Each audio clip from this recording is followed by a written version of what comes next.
He looked me up and down, then laughed. "You're just a cheap little waitress." He said it loud, in front of the whole dining room. No shame, no hesitation. I stood there, still holding the glass he had just shattered. I didn't snap. I didn't cry. I just smiled and memorized every single word. Because a few months later, I was the one signing the papers to buy the entire restaurant. And when he walked in, suit wrinkled, ego gone, I was sitting at the interview table, waiting. I looked him straight in the eyes and said, "Here to apply. Let me get the manager for you." Oh, wait, that's me now. It started on a Thursday. Charleston was humid that week. The kind of sticky heat that makes your apron cling to your back and the air feel like soup.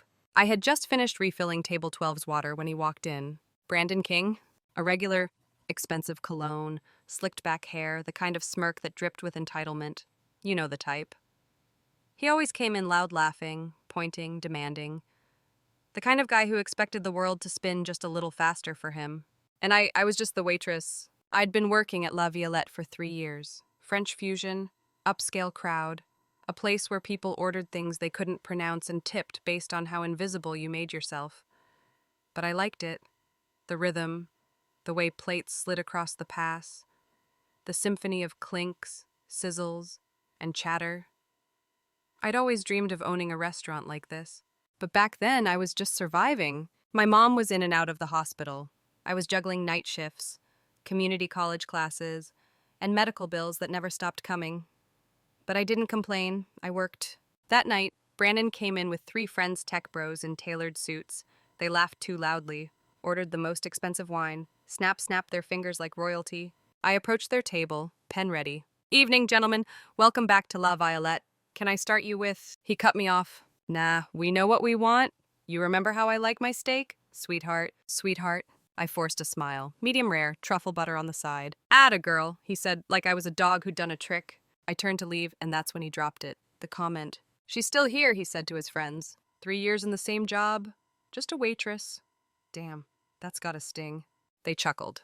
And in that moment, the restaurant went quiet for me. All I could hear was the pounding of my own heart. Just a waitress. He said it so casually, like it was the most pathetic thing a person could be. I didn't cry. I didn't break the wine glasses. I didn't even flinch. Instead, I cleared their table like I always did, smiled, walked away. But inside, something shifted. Something cold and deliberate. I went home that night and sat at my tiny kitchen table. Bills stacked like towers around me. I stared at the numbers, rent, loans, tuition. Then I opened a notebook and started writing. A new list? Not of debts. Of plans? See, what Brandon didn't know was that I wasn't just a waitress. I had dreams. I had skills. And I'd spent every spare second of the last 3 years studying restaurant management. Online courses, YouTube lectures, textbooks I bought secondhand. I didn't just serve food, I studied how to run the place. And La Violette, it was struggling. I overheard enough late-night conversations between the owner, Mr. Holloway, and the accountant to know the business was bleeding. Rent hikes, supplier issues, COVID debt. That night, I made a decision. I was going to buy it. Not tomorrow, not next week, but someday. And every single thing Brandon said that night, it became fuel. I started small. I picked up extra shifts, canceled streaming subscriptions, took cash gigs on weekends, bartending weddings, cleaning offices at night. Every dollar I saved went into a separate account. I reached out to Derek, an old classmate from my first year in hospitality school. He'd made a name for himself investing in small eateries. We'd drifted apart, but I figured it was worth a shot. He said when I called, "You're alive." "I am," I laughed. "And I've got a business idea." We met at a diner the next morning. I came prepared P&L printouts I'd fished from the staff office trash, Yelp reviews, revenue projections. He raised an eyebrow. "You've been planning this." "For a while." He nodded slowly. "Let me make some calls." I didn't tell anyone at the restaurant, not even Carla, my best friend on staff.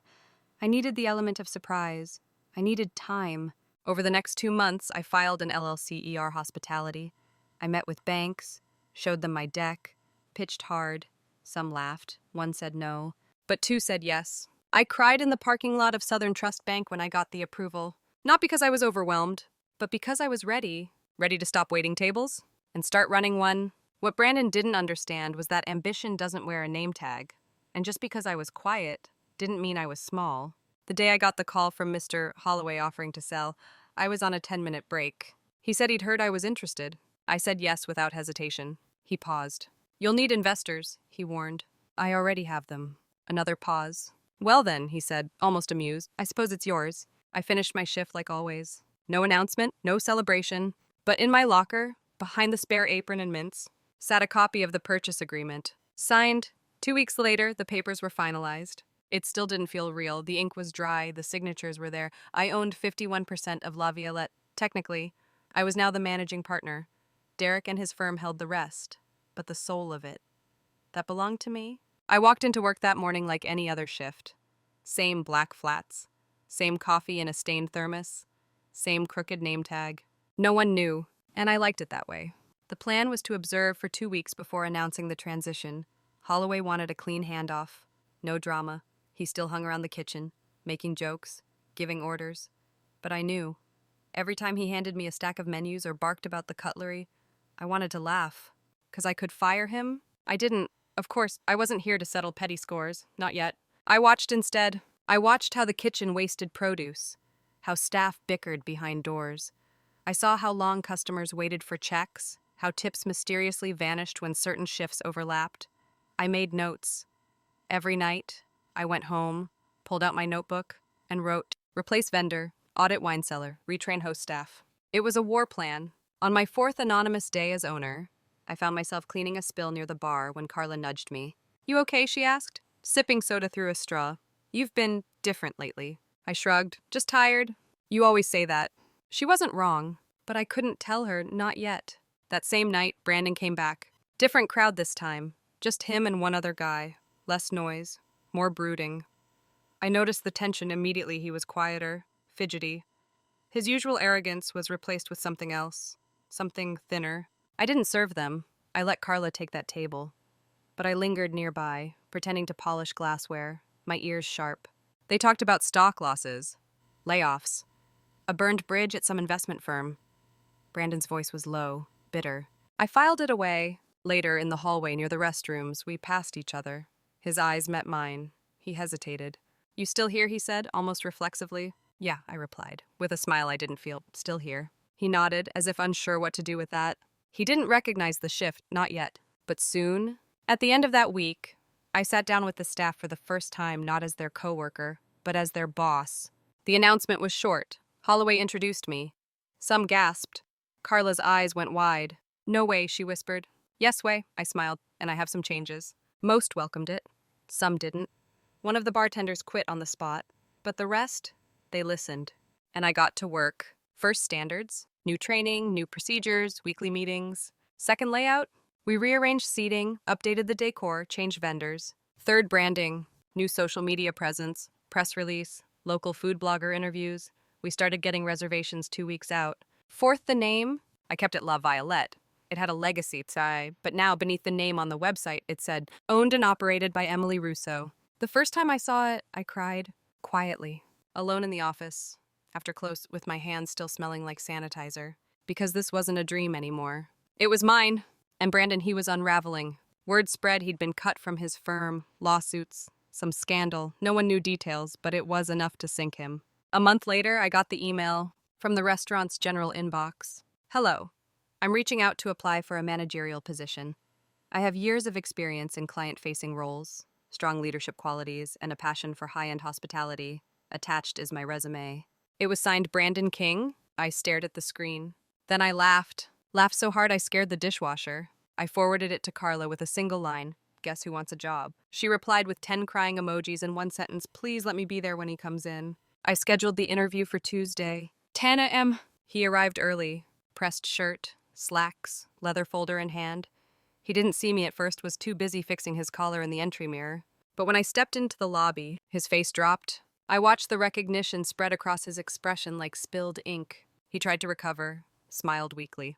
Emily, hey, you're working mornings now. I walked past him, opened the office door. Come in, I said, let's talk. He followed, confused, sat down across from me. The folder shook slightly in his hands. So, he started, voice too light. I didn't know you were the owner. I finished. Yeah, I get that a lot lately. Silence. I let it sit. Then I opened his resume. Well, I said, flipping pages I didn't need to read. You've certainly got experience. He nodded, hopeful. But I have to ask. I leaned forward, voice low. Why do you want to work here? He blinked. It's a great place, elegant, well run. I need something stable right now. Stable, from the man who once called me just a waitress. I didn't flinch, I didn't smirk, I just nodded. Well, Brandon, we don't currently have a managerial opening. Oh, but I paused, like it just occurred to me. We are looking for part-time waitstaff. He froze. You'd report to our head server. Nights and weekends, $8.50 an hour plus tips. Interested. His lips parted. Nothing came out. And I knew, right then, I had won, not with cruelty, not with revenge, but with position, with poise, with power. He stood up slowly. I'll think about it. I smiled. Of course, take your time. He didn't take the job, but he came back once, a week later, as a customer, alone, sat near the kitchen, ate quietly, paid in cash, didn't say a word. As he left, I caught his eye. He nodded, and I nodded back, because that's what power looks like. Not noise, not drama, just knowing who you are, and watching the world finally catch up. The next few months were a whirlwind. Success moves fast, especially when it's quiet. La Violette began to change subtly. At first, the lighting got warmer, the plating sharper. We introduced a seasonal tasting menu that made its way into a few glossy local magazines. People noticed, but what they didn't see was how hard I worked for it. Every night, after the guests left, I stayed behind. I swept the floor with the cleaners. I went over receipts with the accountant. I tasted sauces at midnight with the new sous chef. I didn't just want to own the restaurant. I wanted to master it. There's a strange loneliness to leadership. People look at you differently. Carla started calling me boss in a half-joking way that still stung. The kitchen crew stood straighter when I entered. My old table of regulars stopped chatting like before. And Brandon, he never came back after that silent dinner. But I knew he felt it. The shift in power, the echo of everything he'd once said. Just a waitress. And now, I signed the paychecks. Still, I didn't let revenge drive me. That part was already over. Now it was about legacy. I started mentoring 2 of the junior servers. One, Maya, reminded me of my self-sharp eyes, quicker mind. She worked weekends while studying finance. I showed her the books, let her sit in on meetings. If someone had done that for me at 21, maybe I wouldn't have had to fight so hard. One night, while closing, Maya asked, "Do you ever miss it?" Miss what? Serving, being on the floor, not managing. I paused, then said, "Some nights." Yeah, when the room hums just right, and you catch someone's smile after the first bite of their entree. That part I'll always miss. She nodded, "But this feels better." I smiled. "This feels like justice." A few weeks later, Derek flew in from New York. He wanted to see the progress himself. We did a full tasting, toured the kitchen, met with the sommeliers. As we sat in my office, drinking espresso, he leaned back and said, "You know, we've been getting offers." Offers. Big chains, investors, people sniffing around, seeing if you'd sell. I laughed, and I told them no, unless you want it out. I looked around the room, my name on the wall plaque, the framed first dollar, a note from my mother, now gone, tucked into a drawer. "I'm not going anywhere," I said. Derek grinned. "Didn't think so." That night, I walked through the dining room long after everyone left. The candles were still flickering. The scent of lavender and roasted duck hung in the air. I trailed my fingers along the edge of each table, remembering the nights I stood at them, smiling through exhaustion. A soft knock came from the entrance. I turned. Brandon. Wearing jeans, a worn jacket, no folder, no smug expression. "Just him." He stepped in slowly, hands in pockets. "I won't stay long," he said. I didn't speak. I just wanted to see it again. The restaurant, it looks beautiful. Still, I said nothing. He looked at the floor. "I've been working at a bar downtown. Night shifts, cash tips. You were right about everything." I raised an eyebrow. I used to think people like me were untouchable, that people like you were stepping stones. He looked up. I was wrong. That stopped me, not because I needed the apology, but because it was real. "And rare?" I exhaled slowly. "So why are you really here?" He swallowed hard. "To say thank you. For showing me what it means to earn something, and to ask if there's any chance, even a small one, that I could work here, learn, start over." The silence that followed wasn't heavy. It was honest. I didn't rush to answer. Finally, I said, "You can bus tables 3 nights a week, no special treatment." He nodded. "More than fair. You show up late once, you're out." Understood. "And no talking down to anyone, ever." He held my gaze. I wouldn't dare. I extended my hand. "Then welcome aboard." He took it. "Firm, no games." When he left, I locked the doors, leaned against the frame, and let out a breath I hadn't known I was holding. People change. Not always, not quickly. But sometimes, when life humbles them just enough, they learn. Brandon became one of our best employees. Never flashy, always early, quiet, respectful. He took notes, asked questions, lifted more than his share. The staff didn't trust him at first, but over time, he proved himself. And me, I moved beyond revenge. Because true power isn't about putting someone in their place. It's about rising so far above, they have no choice but to look up. A few months later, Maya approached me again. Did you hear? She asked. What? Brandon got accepted into that culinary program. The one in New Orleans. Full ride. I smiled. Good for him. She tilted her head. You're not jealous. I laughed. Why would I be? I'm still exactly where I want to be. And I was. Every night I turned the key to lock La Violette's doors. I remembered who I used to be. Just a waitress. But now, I was the reason others believed they could become more. Not because I shouted, but because I showed them, you don't have to be loud to be unstoppable. By the time the second spring rolled around, La Violette had become something more than a restaurant. It was a movement. People didn't just come for the duck confit or the creme brulee anymore. They came because they'd heard about the girl who used to wait tables and now owned the whole place. They came to be a part of a story, my story. And I let them. I started speaking at local business panels, women in business events, sometimes even universities. I told the story not to brag, but to show that your starting point doesn't define your finish line. But not everything was golden. One night, while reviewing our monthly earnings, I noticed a discrepancy. It started small, just a few dollars off in petty cash, then tips not matching logs, then invoices showing ingredients we never used. At first, I blamed the system. Maybe it was a software error. But the deeper I dug, the clearer it became. Someone was stealing, and worse, they were doing it smart. They were skimming just enough to stay under the radar, but not enough for anyone to scream theft. But I'd worked in the trenches. I knew how it looked, how it smelled. And now I had to deal with it like a boss. I installed a new POS system, quietly, reviewed security footage in the dead of night, checked time cards against sales logs. Bit by bit, the truth surfaced. It wasn't a new hire, it wasn't a stranger. It was Carla, my friend, my longest ally in the building. I didn't want to believe it, but the footage didn't lie. She was voiding orders, pocketing cash, falsifying tips, a little here, a little there. Over 3 months, it added up to thousands. I sat with the knowledge for a day. Then I called her in. She knew. The moment she stepped into my office, her shoulders dropped, her eyes didn't meet mine. I never meant to hurt you, she said before I even opened my mouth. That's the part that hurts, I replied. She nodded slowly. It started after my brother got sick. I didn't know what else to do. There's always another way, I said, voice steady. You could have asked. You know I would have helped. She started crying. And I didn't, because I wasn't that girl anymore. I was the owner now. I let her go. No police, no scandal. Just a quiet severance agreement and the door. Sometimes, revenge isn't about getting even. Sometimes, it's about drawing the line between who you were and who you refused to become. The staff was shaken, whispers, questions. But I handled it head on, transparent, calm, firm. We hold ourselves accountable here, I told them, even when it hurts. Respect grew from that moment like roots. Stronger, deeper. Brandon, of all people, pulled me aside a week later. I don't know if I could have handled that with that kind of grace, he said.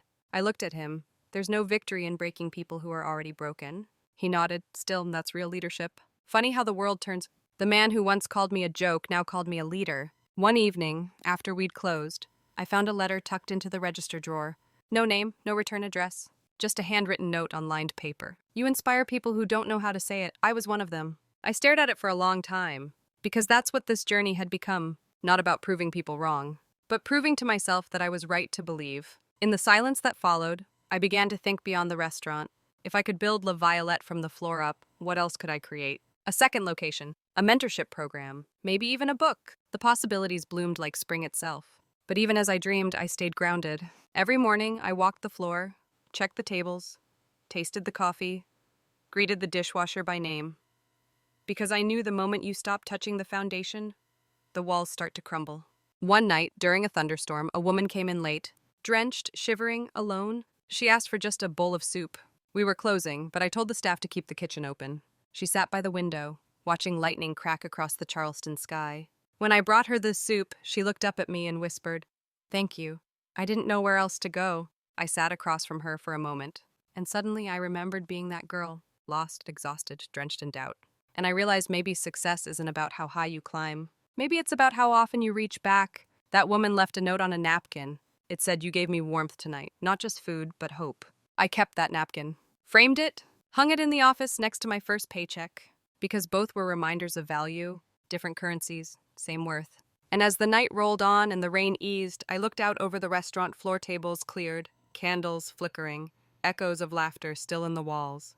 And I felt it, not just ownership, not just power, but peace. Because in the quiet, in the work, in the forgiveness and the fire, I had built something that would outlast me. Something no insult could ever erase. Not just a waitress. Not anymore. It all came full circle on a Thursday. Exactly 2 years since that night, the night Brandon called me just a waitress with a laugh and a wine glass in his hand. The irony. That same wine glass, or one just like it, was now part of the custom stemware I ordered from France. La Violette had expanded into a second location in Savannah. We were booked out weeks in advance. The Charleston branch, my original battleground, had just won a Regional Culinary Excellence Award. My name had become more than a whisper. It was printed on menus, mentioned in interviews, spoken with admiration. But I never forgot the beginning. That morning, I arrived early, earlier than usual, before the staff, before the city had even stretched its arms awake. I walked the length of the dining room in silence, letting my fingers graze the edge of each table, still remembering how it felt to stand beside them. Pen behind my ear, smile practiced, but real. In the back office, I unlocked the drawer where I kept two things. My first paycheck stub, $232.78, and the napkin with the note, "You gave me warmth." Not just food, but hope. One reminded me where I started. The other reminded me why I stayed. At noon, the staff surprised me with a small celebration. Balloons, cake, a card signed by every single employee. 2 years of ownership, forever our inspiration, it read. I thanked them, hugged them, took photos. But inside, I felt something shifting. Not an ending, not a beginning, a reckoning. Later that afternoon, I got a call. A food and hospitality podcast wanted me on for a live interview. National broadcast. Big deal. I almost declined. But then I remembered who I used to be, too shy to raise my voice, too scared to take up space. And I said yes. That night, after service, I sat in my office, mic clipped to my collar, headphones on. The host was energetic, polished, and clearly excited. "So Emily," he began, "your story is one of the most inspiring we've come across. Walk us through that first spark, that moment you knew this would be more than just a job." I smiled, then said the words I hadn't said aloud before. "There was a man who once called me just a waitress.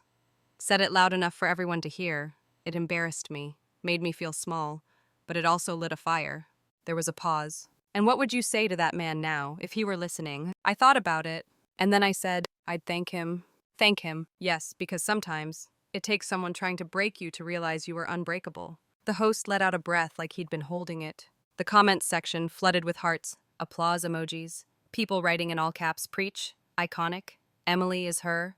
But none of that mattered more than what happened the next day. Brandon came back, not to apply, not to confront, just to talk. He asked if we could sit outside, on the patio under the fairy lights. We did. He looked older, softer, like life had finally carved into him the kind of humility that no lecture ever could. "I heard the podcast," he said. I nodded. I knew it was about me. I said, I deserved it. He took a sip of water, then added, "I'm glad you told it. People need to hear stories like yours." There was no bitterness in his voice, just truth. And I respected that. "You know," he said, staring at the lights overhead, "I used to think success meant winning, beating others, owning more. Now I think maybe it just means building something that can't be taken away." I smiled. "That's what I've done." He looked at me. "Yes, you have." And then he stood, offered a hand. Not in arrogance, but in respect. I shook it. No grudges, no power plays. Just two people who'd been parts of each other's chapters. Each walking away changed. When he left, I sat for a while, watching the wind stir the napkins, the flicker of candlelight in water glasses.